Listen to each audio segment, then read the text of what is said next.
Lankford is next. Thank you. Gentlemen, thank you both. This is a tough process to be able to walk through, and so I appreciate you stepping in to be able to do this. Mr. McKernan, I want to be able to start with you. I have a lot of community banks that are in my state.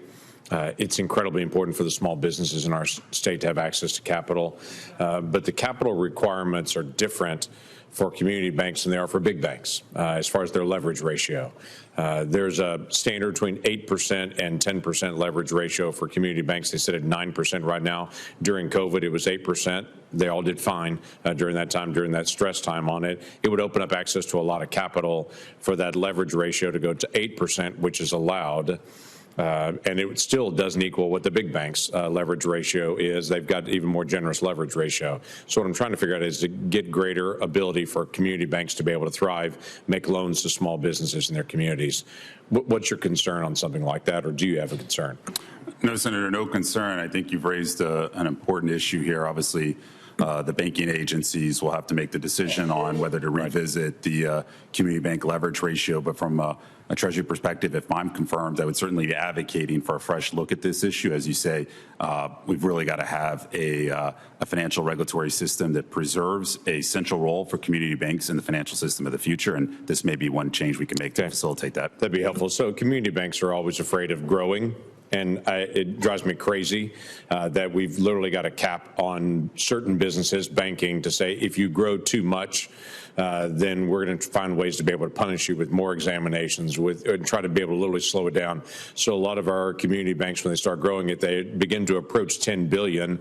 They know they're about to get a bank examiner living full time in their bank because of the rules. Again, these are discretionary rules. That 10 billion number was set a long time ago for being a big bank examiner. So if they want to keep an examiner out full time out of their bank on it and have a whole department that has to open up based on that, they need to be smaller on it.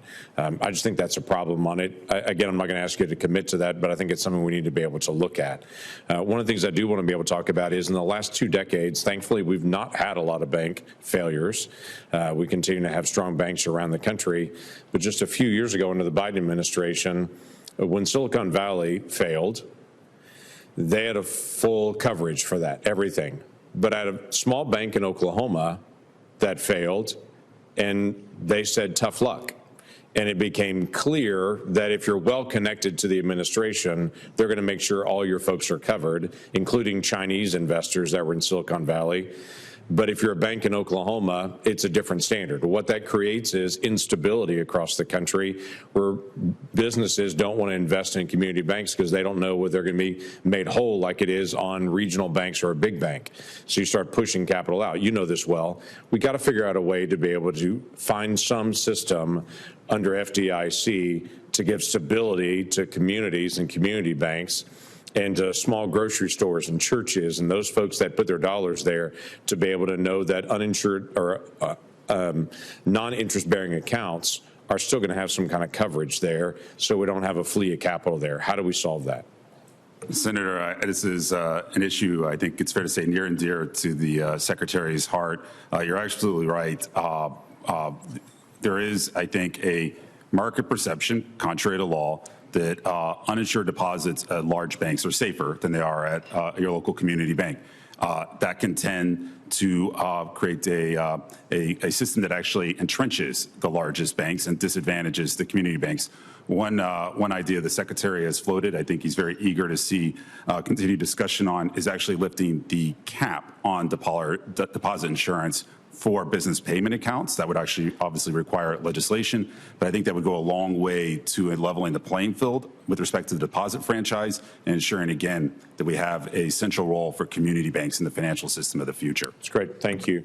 Dr. Adams, I just want to be able to bring up a couple of quick things with you. One is previous administration for ORR, the Office of Refugee Resettlement, when unaccompanied minors came across the border, they were often placed in homes that the sponsors were not vetted for criminal background check, nor were they actually asked even if they were legally present in the country. We now have tens of thousands of kids we can't find, and we don't know the background of the sponsor they were handed over to. Trump administration is actively looking for those kids now that were just given to people that were not properly vetted, nor were they legally present in the country, and they've absconded. policy-wise, what would you want to be able to see on that for a child coming across the border? If they're putting a sponsor, do they need to be legally present in the country and need to be fully vetted?